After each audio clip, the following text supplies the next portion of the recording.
welcome to Turn to Your Doom, a Choose Your Own Adventure book podcast where I, Art, read a book that makes you choose adventures, with hopefully a friend, Faith. Hi. Hi. I botched that opening. But whatever. Yeah, we are going to be doing part 2 of The Third Planet from Altair. What? So far, I don't know, a lot of things actually happened. Yeah, we died in some pretty gnarly ways so far. And just turned back with nothing happening a couple of times as well. We got back to Earth at one point. Just like nothing happened. Oops. But yeah, so like we were hit with a choice of choosing who we're gonna go down to the planet with. One was a underwater robot. One was Vivaldi. Yeah, the Vivaldi. person that definitely lied on their resume and didn't add theoretical to the beginning of their title.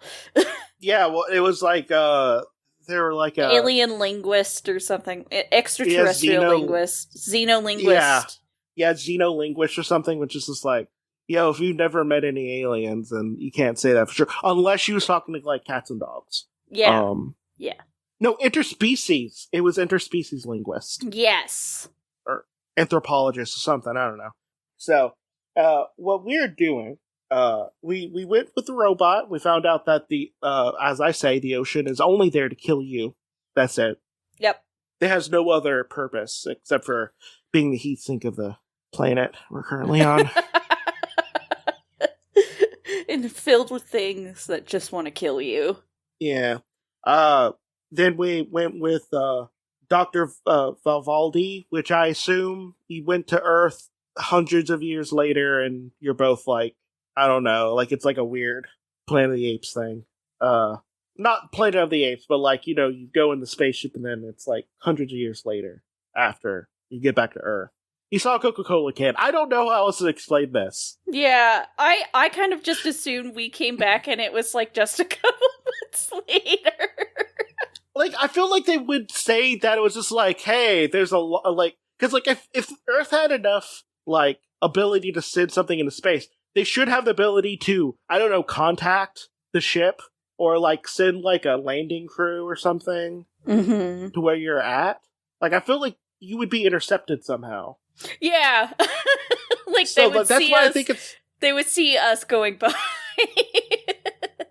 So like that's why I feel like it's like in like hundreds of years in the future or something like that. Okay. Also, they're in like cryo sleep pods. It'd be weird if they just did that for a week. Because like you could just stay awake for a week. Like, It would make it really funny though when the computer's like, you only have this much of a percent of a chance to live. It's just what if he meant like you have this much of a percentage of being immortal, but he didn't know the word for immortal, so it's just like, hey. I like every second you're alive and not actively dying, you're less likely to be immortal.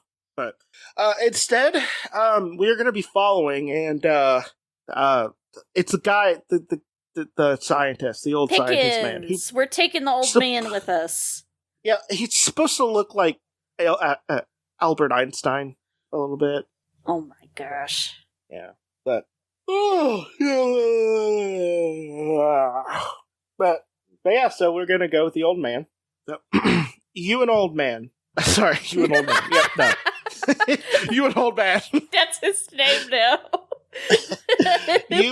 you and Pickens aboard the Signet, detach from the Aloha and glide towards along a few hundred meters above the third planet's surface. Following first the seacoast, then a river upstream towards its mountain source. Hospitable as the planet appears, you see no cities, roads, or other signs of civilization. You continue on, crossing a ridge of high mountains. Stretching before you is a vast expanse of desert. I forgot what voice I did for. We haven't had him. We haven't had him yet, so I don't think you had. But a he voice. talked though. He did talk. I think you just did like an old man voice. I think I did something deeper. The old man.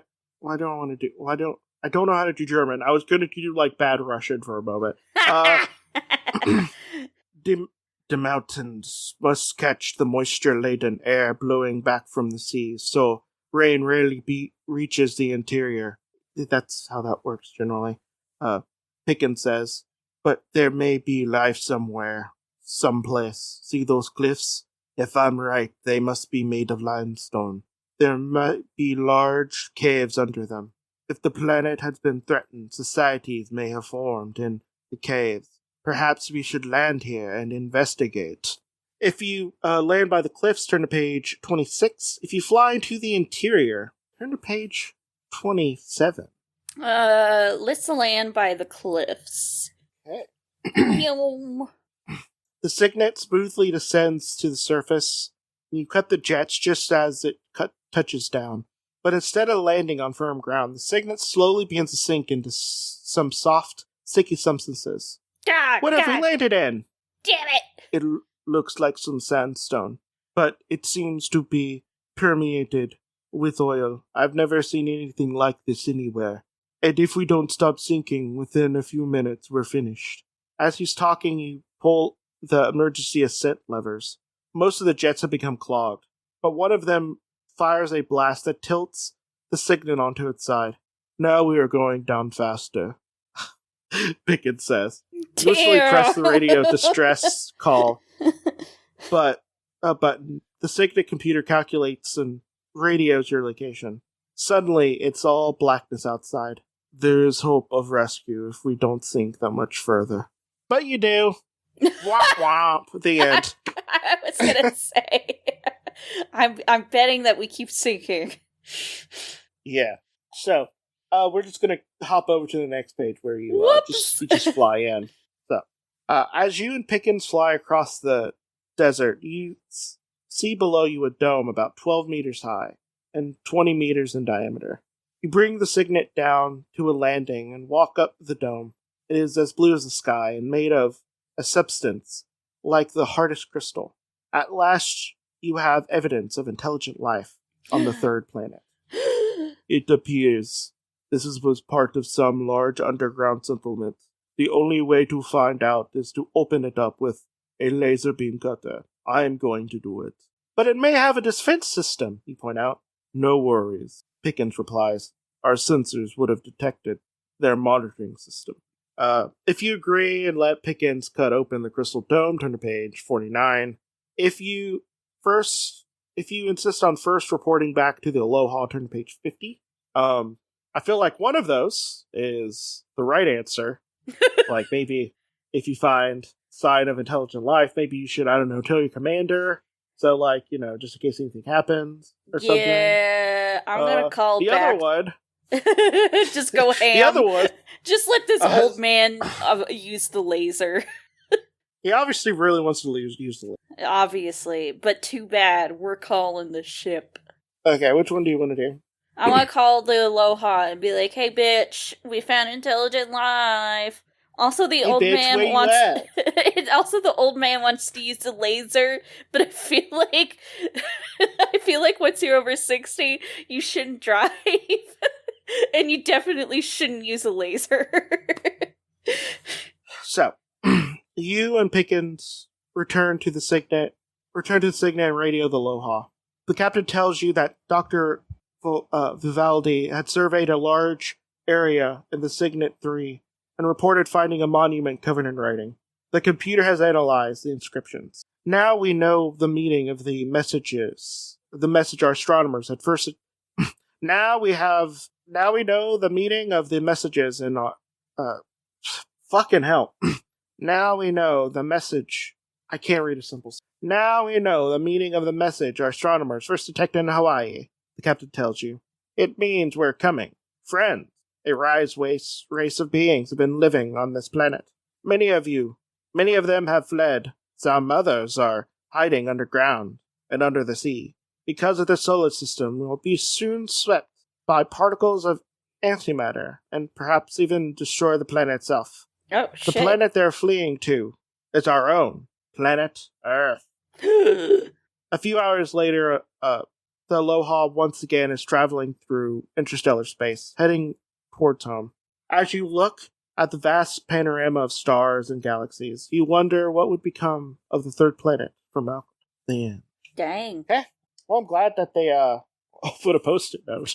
I know, right? God, I always want this sound, and I never have it on my soundboard when I have it. But it's the Arrested Development thing, like that bit, like, and that's why you always leave a note. Yes. I do love that, like, on this entire planet, they left the equivalent of one post-it note. Oh, mister. Well, no. The message was a post-it note that they're sending out. We just got the Rosetta Stone, basically. Oh, okay. Wait, does that mean they just have a spire with their ABCs on it? They sent us a cryptogram folded up in a paper airplane, basically, and we just finally got the answer to the cryptogram. Okay. I like how they sent us a message saying they're gonna show up, but then, like, they left the way to translate it on their planet. I feel like I would, I would leave the message, okay? And then I would put, like, a line break in the message, and then be like, A, B, C, D, or whatever. Like, let you, like, at least, like, leave a hint or something. Yeah. Or, like, of their alphabet or something. Or maybe, like, try to put it in, like, a mathematical term or something like that. Mm-hmm. Like, I don't know. But you really chose the boring side of the book. Holy hell. I'm looking at all these pictures of, like, way cooler stuff. I thought the robot would be cool. And then and then it dies immediately. Yeah. Well, this is where you let the old man use the laser, which is clearly the only reason he's on this trip. He just I think you should leave. Yeah. Like, it's a zipline joke. Be like, I think you're only here because of the zipline, and he's only there because of the laser. Yeah. They're like, sir, we really just need you for... Cut to a clip of him, like, scarfing down his food, just so he can use a laser, and, whenever the captain's just like, hey, want to hang out after the analyzing stuff? It's just like, no, I gotta go to the laser now. I'm really busy with the laser. They're like, sir, we really need you for this mission. We know that you're, like, getting up in age. And he's like, will there be a laser? They're like, yeah. And he's like, I'm going. So, Pickens aims his laser beam at the crystal dome. You watch in amazement as it fires away at full power for almost a minute without scratching the surface. This is like no material on Earth, Pickens remarks. Finally, a small trail of smoke begins to rise from the dome. The smoke thickens. Suddenly, the whole surface of the dome is alive with flickering electrical charges. Ooh. You and Pickens leap back and run for safety of the signet. But its electrically operated port will not open. Every circuit is burnt out. You walk back to the dome. All is peaceful again. You cannot even find the place Pickens was firing at. You and Pickens stand looking hopelessly at each other. There's nothing you can do now but wait. Yeah, cool.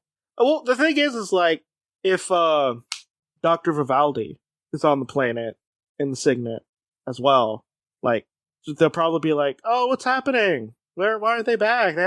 They haven't called in when they found a giant dome that I'm flying towards right now. Yeah. Or something, like, I feel like it'd be pretty easy to find them, because I imagine you can also probably scan for, like, I don't know, like the signet or something.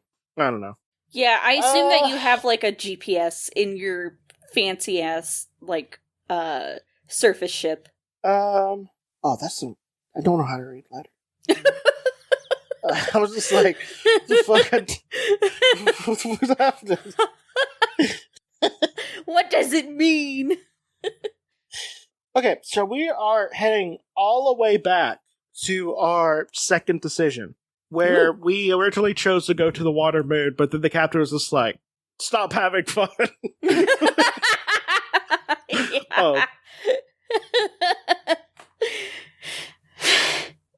Yeah, stop it. But we have two other choices. That's if you right. investigate the clouds orbiting the planet, turn to page 10. If you head directly towards the third planet, turn to page 13. Let's investigate the clouds. As you are approaching the orbiting clouds, the captain returns to the bridge and assumes command. He seems to have recovered completely. These clouds fascinate me. But these clouds fascinate me.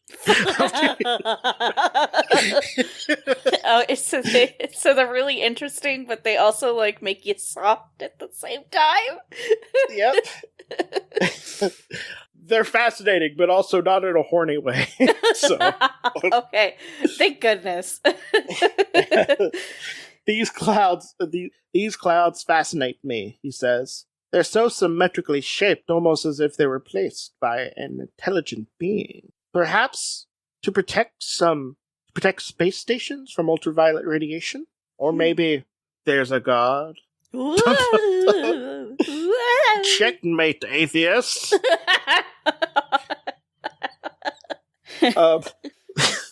The Aloha cruises over the clouds and glides through them. Great heavens! You marvel at the sight before you, a city in orbit. The buildings made of clearest crystal and connected by graceful ramps that soar over beautiful parks. Oddly, the city appears to be totally deserted. This may be where the signals are coming from. Will someone volunteer to explore the city while the rest of us survey the planet's surface from the Aloha? If you volunteer, turn to page 17. If you do not, turn to page 19. I like how you can be like, send the old man. He's 80. He doesn't have anything to live for. He's picking up that laser and be like, I'm ready. I'm fucking ready. Look at it. See, he wants to go. He's putting the black paint under his eyes. He's starting to strap up. He's going through a whole like Rambo arming up sequence. The whole time right the captain's like, "No, you're the younger one of the. No, you shouldn't say. I know he's getting ready." Put down the laser, Pickens. For some reason, he has a bunch of like a grenade. He's grenade belt, like multiple like bandoliers. Just a fuck ton of pockets that like he's just putting stuff in. Yeah. I'll volunteer to go. The Aloha hovers above the center of the city.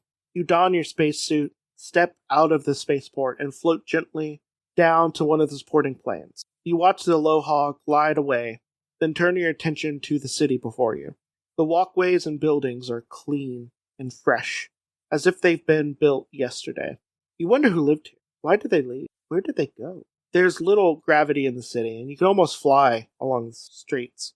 You enter the building and find furniture that looks as if it's been designed for very small people. Another building is capped off by 100 spires. Inside it you find electronic equipment. Perhaps it's a radio transmitting equipment. In the spires are antennae. Could this be where the signals are coming from? The next building is shaped like a dome. Inside, the walls are covered with maps and charts of the galaxy.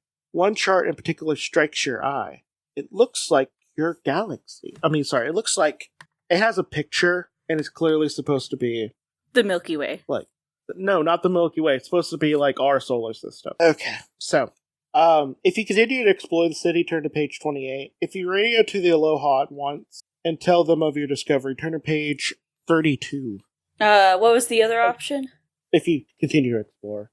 Again, this is another one of those where, like, I don't know, maybe you should tell people about the things that you're seeing. Yeah, I'll call the Aloha. Yeah. Like, because I don't know about you, but I feel like, something is different. I'd be like, hey, I'm not in trouble, but I did see a picture of our solar system in what looks like a observation room or something. Look, guys, I'm going to continue exploring. But, maybe I'm not a person who is fit to be an astronaut or something. Maybe. You radio the captain and tell him about the chart. He's excited to hear about your discoveries in the Cloud City, but advises you that the third planet might be overwhelmed by antimatter any moment. You hastily take some photographs of the city before the Aloha arrives and picks you up. Soon again, you're traveling through interstellar space. You tell you and the others study all the data. The records left by the inhabitants of the planet shows that they studied the galaxy in an effort to find a new home. The records left by the inhabitants of the planet shows that they studied the galaxy in an effort to find a new home. The people who lived in the Cloud City abandoned it because it was doomed, and they have chosen as a refuge our own solar system. Dr. Vilaldi says, when we return to Earth, we may find the same beings we journeyed so far to meet there. Someday in the future, they may come to meet us. The end. Woo. I will say, okay, two things I will say, and I feel like this is a observation that I'm finding a decent amount of times, at least, in this. It feels like whenever you find, like, one thing, they don't look for more things. I know. You know? They're like, that's it. Got it. Like, okay, I can understand, so I feel like, there could be some complaints about, like, especially sci-fi stuff, like, oh, you found a new planet, blah, blah, blah. Whenever you're safe, I feel like it's okay to go around and look for more things. As long as you're not greedy about something. Like, as long as you're not like, hey, I'm gonna try to take another handful of this, like, new shiny rock or something. Like, you're fine. Yeah, like, or as long as you're just not, look like, around more. You're not opening containers that you definitely shouldn't open. Like, I feel like it's okay for you to, like, look around the city a little bit more. Like, they just don't explore more. Like, what if there's more information? What if you don't go off of this one point of data? But why not say that like a fucking Australian? I don't know. Like an Australian just did. Okay, whatever. But yeah. So this is where you explore a little bit more. Instead. Yes. You continue through the Cloud City, marveling at the architecture of the buildings and the clouds. In a square in the center of the city is a complex array of electronic equipment. Among the multitude of lights, control knobs, and display screens is a console with a keyboard and what appears to be a microphone and speakers. You press the most prominent button on the keyboard, and a countdown happens. It turns out it's about to explode. You press... fuck you.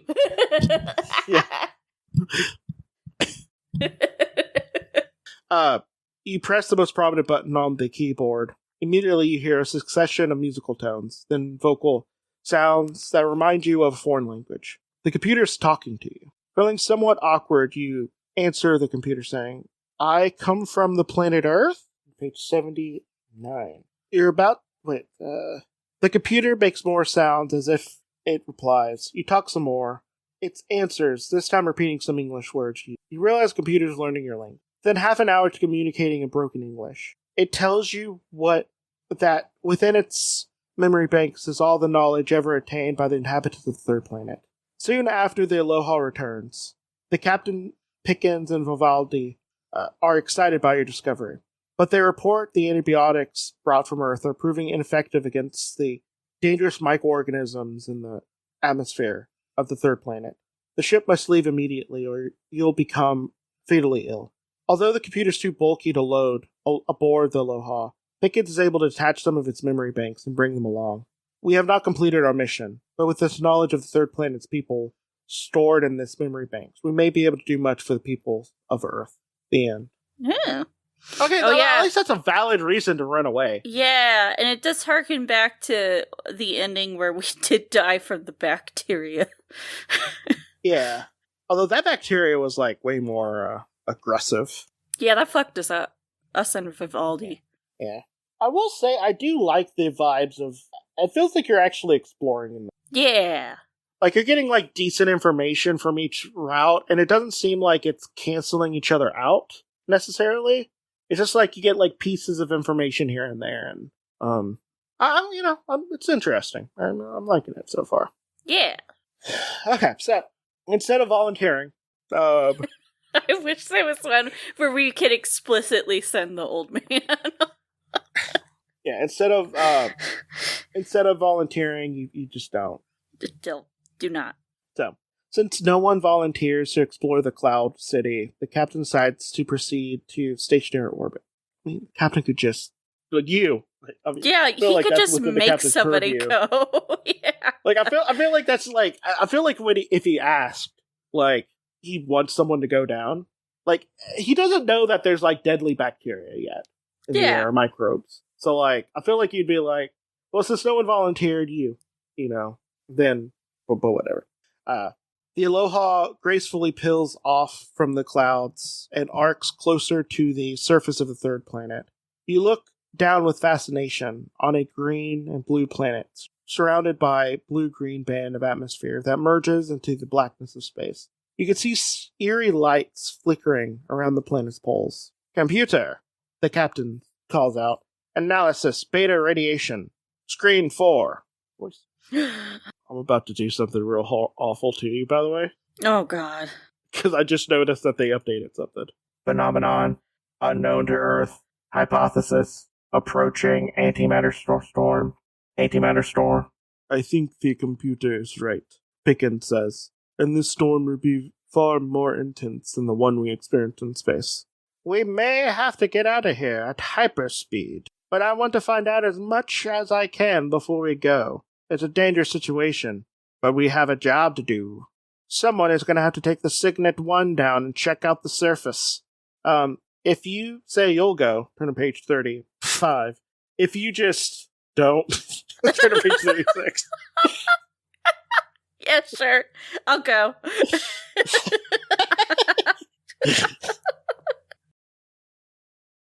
You're quite quitting right now. You just leave the room. You just walk off the bridge. Like, are you going to Signet? It's like, no. It's just like, send the robot. Who gives a fuck? You volunteer to go to the surface of the third planet. At the last minute, Dr. Vivaldi says she'll come with you.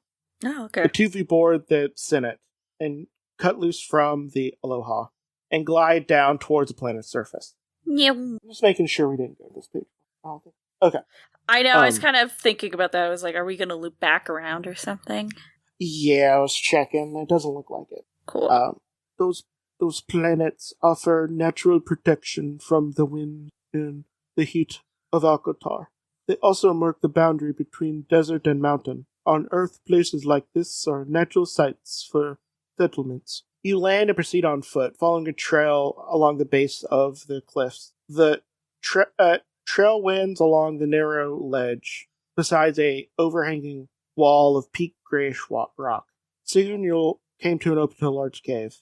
The two of you enter the cave cautiously, make your way along the chamber that is dimly lit by soft amber lights, coming from some phosphorescent material on the wall.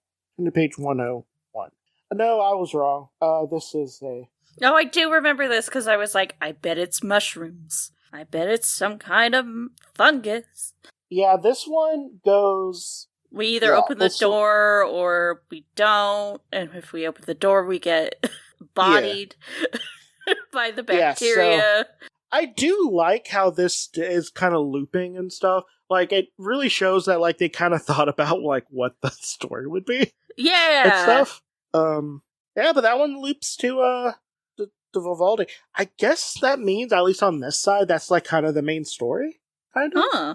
Yeah. Maybe? Because that one also is the only one out of choosing who you go with that actually has, like, the most choices, too. Yes. Yeah. So. Yeah. Yeah, I guess they really want to do, like, a Planet of the Apes thing. Yeah. If you don't die. If you don't, like, find the dome and then call back. So we're going to go to page 36 instead. So instead, you're just like, nah, that ain't me. I'm quite quitting. This isn't my contract. I've worked my 8 hours today. I'm going to bed. You can't fire me for this because I've done everything you asked me to do. Okay, so you are very reluctant to go down to the surface of the third planet, when an antimatter storm may be approaching. Pickens feels the same way. Dr. Vivaldi, however, says that she'll go. I'll come with you, the captain says. The captain leaves you in charge of the Aloha. Him and Dr. Vivaldi boards a Signet shuttlecraft and leaves for the surface of the third planet. Soon afterwards, Pickens joins you on the bridge. His solar system is being bombarded by tiny particles of antimatter. If we run into a large concentration of them, they can destroy us. As he's talking, the sky begins streaked with tongues of flickering light. I was hoping that the second you got in charge, you could tell the robot to heat you up some chicken nuggets. We have lost communication with Signet 1. Antimatter activity approaching. Oh, fuck. Critical. Solar flare. Danger. Critical. Oh, fuck. Recommended immediate withdrawal to outermost planet. Well. You also can't reach the captain by radio. They're dead. Okay, so, if you follow the computer's recommendation, turn to page 54. If you keep the Aloha in orbit, for the captain, turn to page 58. I want to know what being torn apart by antimatter is like, so I'm gonna stay. You're not the first scout to say that. I want to know. You're one of the book talk girlies, aren't you? I want to know how it feels to be torn apart by antimatter. Oh, antimatter, rearrange my guts.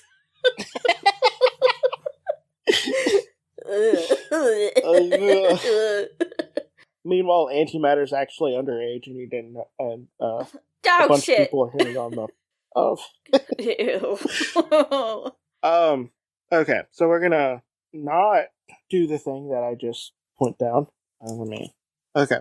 You realize that there is danger in remaining in orbit, but you do not wish to desert Dr. Vivaldi and the captain. You desperately try to reach them by radio. Suddenly, the Aloha is jolted by the most violent wave of antimatter activity yet. The ship's integrity alarm is sounding. Emergency action required. Suddenly, the Aloha awaits. We're losing altitude. Pickens reports. Extraordinary air turbulence projected. Recommend submersion in ocean. Submersion? You should know what it means to submerge, my dude. Yeah. You're an astronaut. Okay, whatever. The ship is theoretically able to submerge and maneuver in depths of up to 90 meters, Pickens says, but it's recommended to only do in extreme emergency. The Aloha is now descending through the third planet's atmosphere, jolted out of its orbit by the antimatter wave. You could bring it down to smooth ground or the ocean. I think there is something wrong with the computer program for this situation. Pickens says, I can't believe it is taken into account the high sea we are about to encounter. If you land in the... What? I said nyum. Nyum. Yes. Nyum. If you land in the ocean and submerge, turn to page 77. If you set down on dry land, turn to page 78. Let's go in the ocean. I can't wait to get eaten. Yeah, it's just blobs. Blobs everywhere. So many blobs. You bring the Aloha down into the ocean surface. The ship is badly jolted by the high waves. You immediately press the emergency descent button. In a moment, the ship submerges and comes to rest at the bottom of comes to rest on the ocean floor, only a few meters above the maximum safety depth. You and Pickens breathe a sigh of relief when you find that escape damage. You launch Blue Nose, your underwater robot, to investigate the surrounding seas and check the conditions on the surface. An hour later, it transmits sonar pictures that are displayed on the computer screen.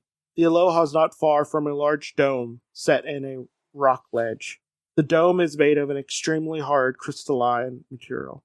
An atmospheric probe reveals that the antimatter storms have subsided. And for the moment, at least, you should be safe to surface and sort of search party for the captain and Vivaldi. The dome could be a roof of an underwater. Underwater. An underwater city, Pickens says. And such a city could be the source of the signals we have come so far to trace. If we bring the Aloha to the surface, while you have a chance, turn to page 80. If you decide to investigate, turn this crystal dome, turn to page 82. We've done this before. I think Pickens really wants to shoot a laser beam. Yeah, let's go look for the captain of Vivaldi. I guess we should go look for our friends and co-workers or whatever. On the surface, you manage to reach Dr. Vivaldi and the captain by radio. They have been searching for you in the Signet. They have come aboard just as the computer is warning that another violent antimatter storm is approaching. Several of the Altair planets are surrounded by flickering lights. The sun star Altair is pulsating wildly. There's no choice. There's no choice, the captain says. Hyper takeoff in 10 seconds. In a few moments, the Aloha is streaking through interstellar space. We must analyze the solar system from a safe distance, the captain begins. Captain, we have detected an unusual object 5 billion kilometers away, bearing 35, 22, 16. At the speed that the Aloha is traveling, the object is extremely close. The captain orders slight change of the course in order to reach it. Decelerate from hyperspeed! He orders. Within a few hours, you are alongside the object. It's shaped like a perfect sphere. Your sensors detect no signs of life, no radioactivity, no electrical emanations, nothing. The captain asks you to take a spacewalk to examine the exterior object. Turn to page 110. Yeah, let's check out the exterior object. Wearing tiny rockets that permit you to maneuver, you step out into space. The sphere appears to be made of extremely hard ceramic material. You apply your laser torch, but it won't even scratch the surface. Then, to your astonishment, a large hatch slides open. You slip inside, and a moving floor takes you to what seems to be the main chamber of the sphere. In the center of the chamber, there are 5 transparent cubicles, all of them containing a sleeping humanoid about 1 meter tall. You report back to the Aloha by radio. They are probably programmed to wake up at a certain time. It would be dangerous to interfere. Dr. Vivaldi says. You take photographs, make electronic copies of the ship's memory banks, and then return to the Aloha. Yeah, we got a bunch of short kings here. Just a bunch of manlets. While you're studying... Oh, this is a depressing ending. Okay. Oh, no! Meanwhile, while you're studying the data you gathered, the captain announces, computer analysis shows that our energy reserves have been drained. We must return to Earth immediately. We did not succeed in our mission, Dr. Vivaldi says, but we certainly found intelligent life in space. I was gonna say, what are you talking about? We did not succeed in our mission, but we certainly found intelligent life in space. Somehow, I will never feel lonely again. Somehow, which he can. Yeah. But yeah, that's an ending. Yeah, we found a bunch of manlets in space. Oh boy. Normally, all I need to do to find a bunch of manlets is just go to the local game shop. I get it because they're short. Yeah. Okay, and this is if we go to the Crystal Dome instead. You prepare to investigate the Crystal Dome and receive radio signals from the captain, Dr. Vivaldi. They are preparing to submerge and come aboard the Aloha. A few minutes later, you welcome them and tell them what you have planned. Proceed to the dome! Thunderdome! Soon, the Aloha rests poised in the water a few feet above the blue crystal dome. Sensor data shows that the dome is made of materials harder than any known on Earth, Pickens reports. Supermatter, says the captain. But I'm sure we can penetrate it with our neuron laser. Wait, Dr. Vivaldi says. If the dome is part of a city, surely we should try to send the inhabitants a message of friendship before we do anything else. Let's send the same signals we received from the planet. Before we just zap them with a laser. When we started out. I don't think we have time, the captain says. It may only be safe to surface and leave this planet for a short while longer. And if there's any beings in that dome, they may well be hostile. Maybe better to take them by surprise. God damn. Oh, I think we should start to drill at once. Don't you agree? He asked you. So, let's... What is wrong with you? Why are you so eager?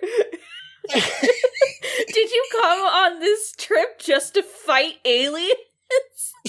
What the fuck? God. He's like, we haven't fought a single extraterrestrial species so far. And I'm itching for one. So what do you want to do?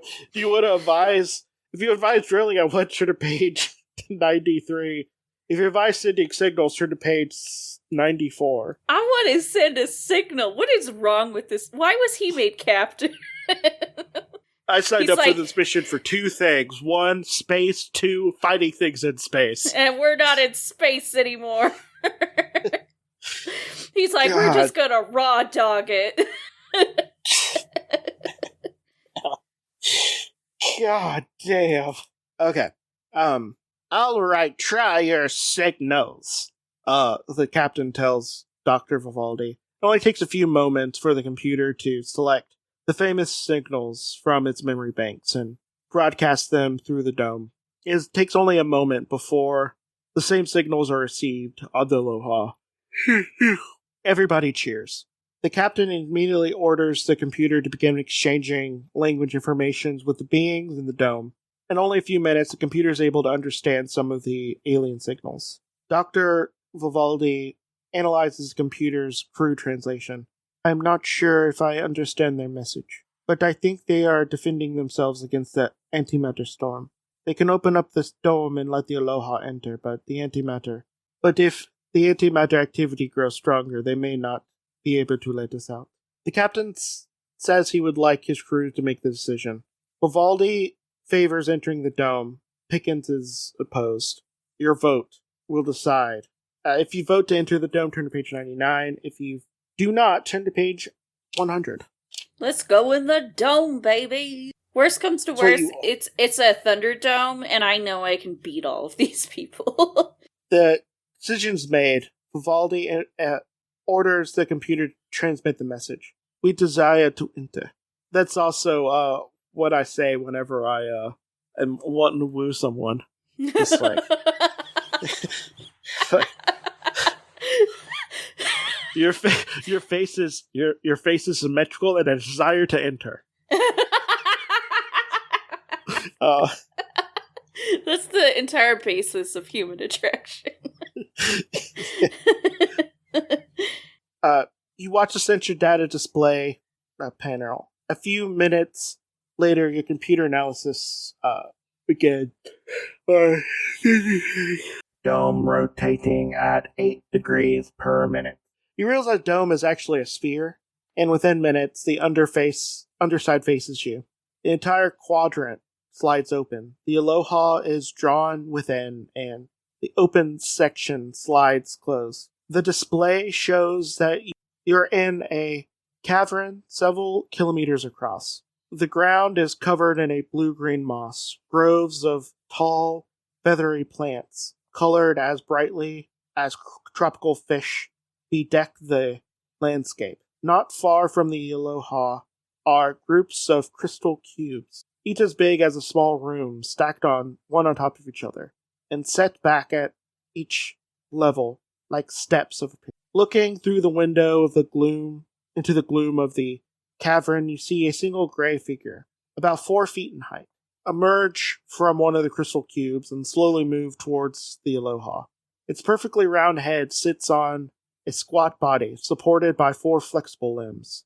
It holds 2 long spindly arms aloft and waving them as if they were antennae. You should be pretty knowledgeable about these people, Faith. They're about your height and your shape and whatnot. Might be your relatives. I don't know. Taller than them. I haven't physically been around you, so I mean, you have a lot of 4 foot energy. So there, so. I do have the short person rage. It's like all this anger can't stay inside my turn to tiny page body. 105. When the creature reaches Aloha, the captain hesitates for a moment, then opens the port and beckons it inside. Your sensors show that it talks by using ultrasonic vibration. Sounds too high for human beings to hear, but with help of the computer, Dr. Vivaldi is able to converse with it. She tells you that the creature is an alien. Like, yeah, I know. What are they? Of course they're alien to us. No, they're an alien. What? It's alien. That's what it is. It's alien. What? Why are you saying it like that? Through her, you learn that the aliens have been forced to live under the ocean in order to protect themselves against the antimatter storms. A new storm will soon strike, and they fear that the entire planet might be annihilated. Even if their shield is effective, they dare not open the portal for many months. If the Aloha is to leave, it must leave at once. The captain decides if the Aloha must depart, but he asks if you would volunteer to stay as some kind of ambassadors. I wouldn't ask you, except that we have less than a 20% chance of making it out of Altair system. If we all die, our mission would have been in vain. But if you stay here, you'll probably survive. Maybe someday you'll find a way of uniting the peoples of our 2 planets. A wink. If you know what I mean.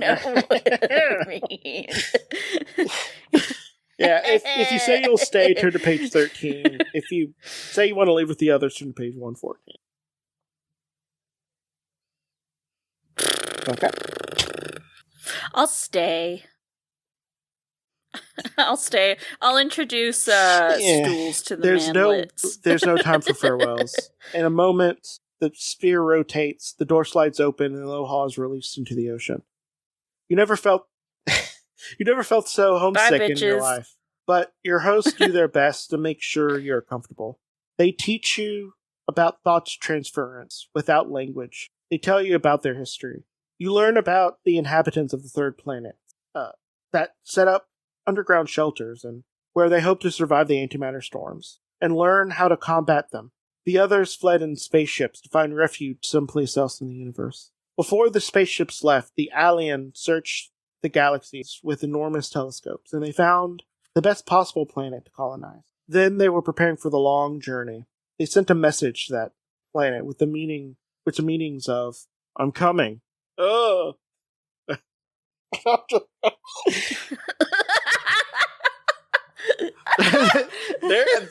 They're ready. They're DTF. They're coming to Earth and they're about to rock the people's worlds. Okay, I do want to bring up one thing. And unfortunately, it is Donald Trump related, but I do want to bring up one thing. The thing that sucks is that Donald Trump might have been accidentally one of the funniest presidents we'll probably ever have. To the point to where we have an actual unedited sound clip of him saying, I'm gonna come. It's like, for real. It's unedited, like, for real. That's just some funny shit. If only it wasn't attached to an awful person. Oh. No, you know. Oh, fuck. We also have transcripts of apparently he found out about the see you next Tuesday thing. And apparently he sometimes uses it like he's a fucking child. And I again, funny. That's funny. That's a funny thing for a president to do. It's okay, so yeah, you leave on the Aloha. You and the other crew members touch the alien's hands in a gesture of farewell. Then this strange and wonderful creature bows and departs in the amber gloom. The sphere rotates, the sliding door opens, and a few minutes later, the Aloha surfaces of the planet of the 3rd planet. I mean, the ocean of the 3rd planet. Blast off into orbit, the captain orders, as the Aloha rises through the atmosphere. The planet seems to be bathed in flickering orange light. A huge cloud of steam surrounds the water moon. The Aloha swerves violently from its course. Execute emergency hyper escape course! The captain calls out. The Aloha wrenches itself out of the third planet's gravitational field and streaks into space. A few hours later, the ship is stabilized on hyperspeed towards Earth. We have not completed our mission. But we shall return to the third planet from Altair. There may be nothing for us to return to, Pickens replies. The end. I want to do a third episode of this one. This one's good. It's a good one. Yeah, and there's so many endings. Oh, well, let's do the there's so many. Because that's also an ending. As much as you like to meet the third planet's inhabitants, you're unwilling to risk having to stay in the dome forever. After you make a final sensor sweep of the conditions on the surface of the planet, the Aloha ascends and breaks the waves and blasts in the orbit. The time has come for us to leave. Scientific research must discover a shield against the antimatter storms, and only then can we return to the third planet of Altair. And he looks at the screen, honestly. The end. Okay. Okay. Well, we're going to do a third one. Can you make a little note, just in case? I'm going to start at 54. Yes. Oh, let me open my notepad. And I'll actually give context I'm gonna just put, this time. I decided to be a baby. Do you choose to be a baby? Do you choose to be a baby? 54. Part 3, what was it? 52? 54. Yeah, I will say, this is a really good one. I didn't hear... Yeah. I got a little nervous when you said how many endings there were. Yeah, and they don't invalidate but they've all been each good other either. Like, all of them make sense. No, none of them are just like, well, you chose this, so everything changes completely. Like, we throughout all of this is like we have a set amount of time for before the antimatter storm comes, and the antimatter storm affects the story. But it's not like it doesn't happen if you don't do this, that, or whatever. I am enjoying this book a lot. It's one of the better written ones, and I didn't see any whisperings about it either. This is a gem. It's a good one.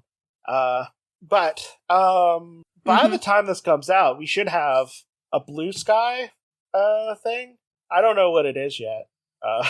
But we'll have a Blue Sky account, which you can follow because Blue Sky is open and not invitation only. By the time this comes out, it would have been sweet. Like that for months, but for at least a month or so. We also have a Tumblr that Faith is doing. What else? Yeah. Okay. Well, this is Blue Sky, Tumblr. Turn to Your Doom, and I mean, if you're gonna be going to a planet, you might as well blast out that you're there to fuck. Bye.